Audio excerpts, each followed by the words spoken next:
So Darren Dreger, a sports journalist slash hockey insider for TSN, that's a sports network based out of Toronto, Ontario, got on TSN radio today and basically lit social media on fire with talk about Mitch Marner getting offer sheeted.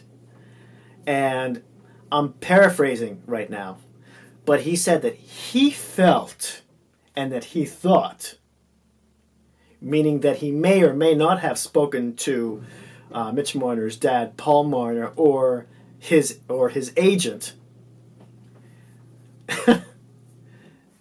So he alluded to it, but that if the Maple Leafs didn't come up with a solid first offer for Marner, that this negotiation was going to go past July 1st. Not only that, but get this. This is the real just sprinkles on the cupcake here.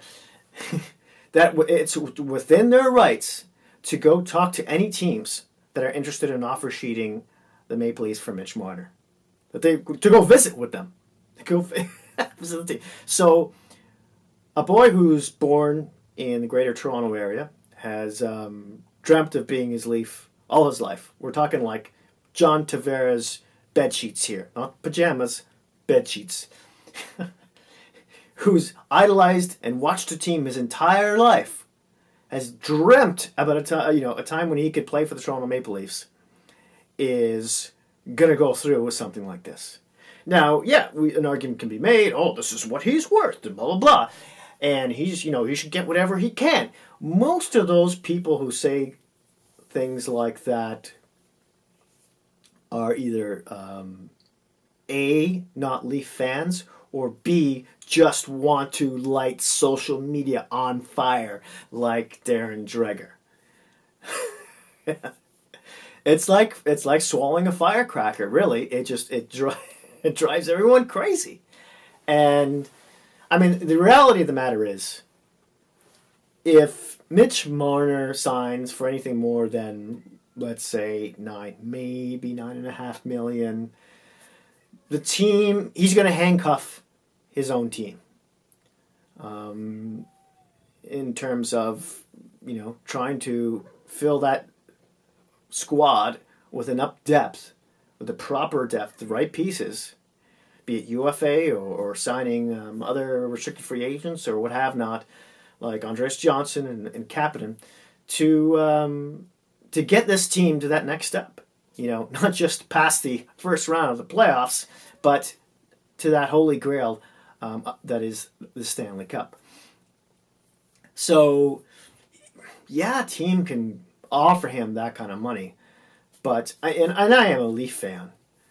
I was born there, I grew up there for the most part, and I'm a Leafs fan first, as opposed to a fan of the players first, if that makes sense.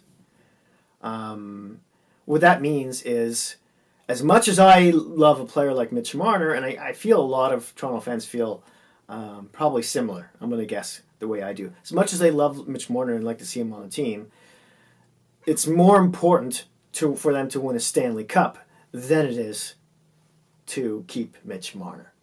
So, if that's what it comes down to, and the Leafs have to take 4 first-round picks, let's say, that's in the very extreme, if it's over 10.2 or 10.5, whatever it is, then yeah, sure.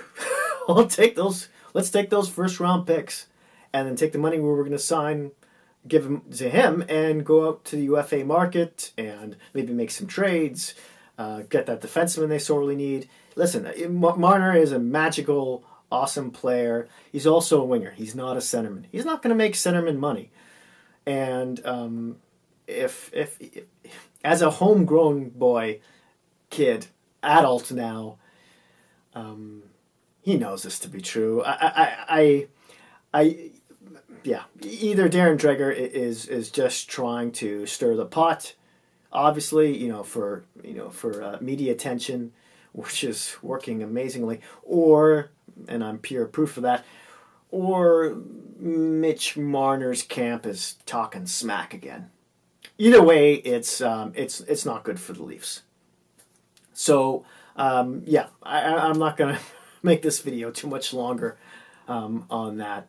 But I mean, most people who aren't Leaf fans are the first ones to jump up and say, hey, oh yeah, Mitch Marner's worth 10, 11, 12 million, even more, because they want to see the Leafs hit that salary cap and not be able to afford any more players, either because A, they hate the Leafs, and or they just like their own team better and they don't want the Leafs to succeed. Look at teams like Boston or Tampa Bay Lightning. And yeah, I know there's certain circumstances like in Tampa Bay where they don't pay taxes and blah, blah, blah. But they've gotten, players to sign for a lot less than they might get on the open market. And that's in order for the whole collective, as a group, as a team, to reach that holy grail. So they can surround that great player who should be making $10.5 million with players to support him on that quest. Anyways, there's my piece. As always, I would love to hear your thoughts on this one, on what he could make, what he should make, and what fan you are. Don't be shy of posting that at the end of the comment. I would love to hear that because it has context, right? Hit like if you like this video. Smash that subscribe button if you haven't already. And hey, if you happen to have any hockey geek friends, please don't feel shy about sharing. Thanks again, and I'll see you soon.